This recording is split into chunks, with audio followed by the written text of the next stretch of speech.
వెళ్ళిపోయింది మనసు,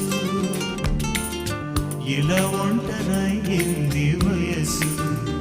ఓ చల్లగాలి ఆచూకి తీసి కబురేయలేవా ఏమైందో, ఎటు వెళ్ళిపోయింది మనసు,